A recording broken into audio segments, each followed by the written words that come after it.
The hammer came down fast. Bone splintered, flesh tore.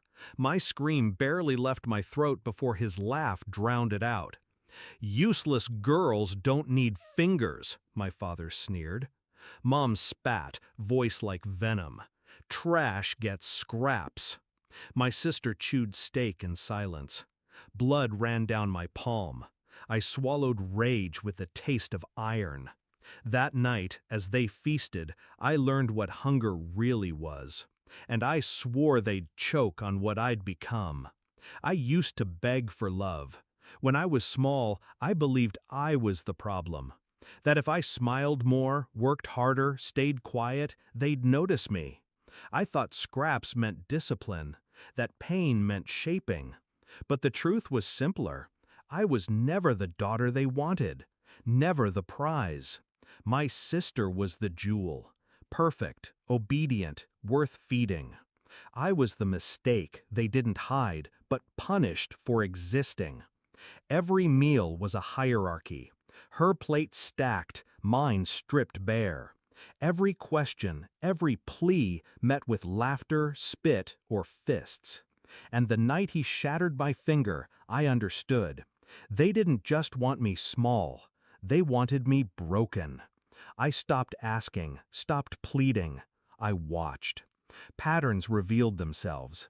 The locked drawer my father kept cash in. The liquor bottles he drained nightly. The way Mom whispered about his business on the phone, her tone sharp with fear.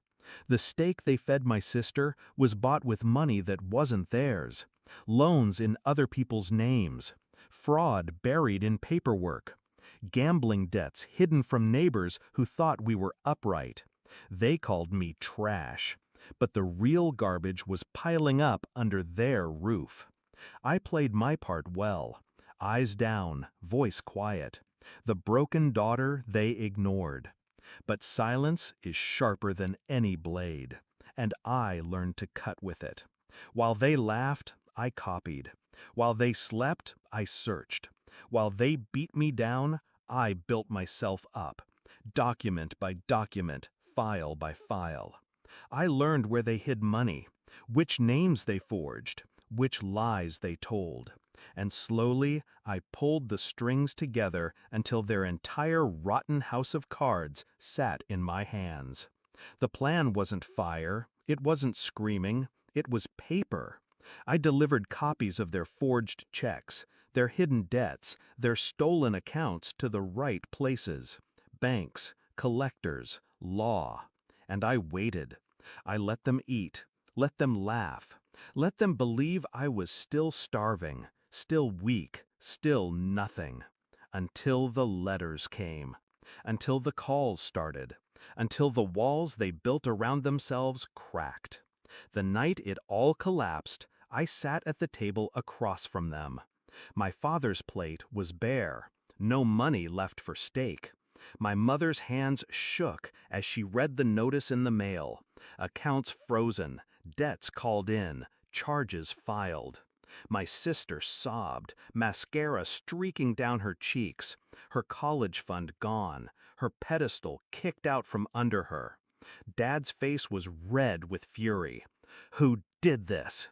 Mom hissed, "This is your fault." I lifted my broken hand, scarred jagged where the bone had once jutted. My voice was calm. "You fed me scraps. Tonight, I fed you truth." Their laughter died in their throats, and for the first time in my life, they were the ones starving. The fallout was slow but brutal. The creditors came first, then the police. Neighbors whispered, friends vanished, reputations crumbled. Dad's business was stripped bare, every dirty secret dragged into daylight. Mom's venom turned inward, her tongue silenced by shame she couldn't spit out. My sister, robbed of her crown, looked at me with wide, empty eyes, as if I'd become a stranger. And I had. I wasn't the quiet, broken girl anymore. I was the storm they created. Sometimes I think about the hammer, the sound of it crushing bone, the way they laughed while I cried. But now, the sound that follows me is different. Silence. The silence of their empty table, their empty fridge, their empty house.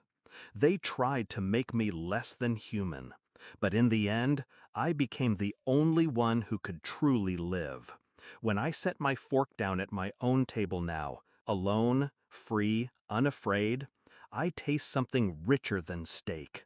Victory. They called me trash, but trash burns hotter than they ever imagined, and I fed them a revenge they couldn't swallow.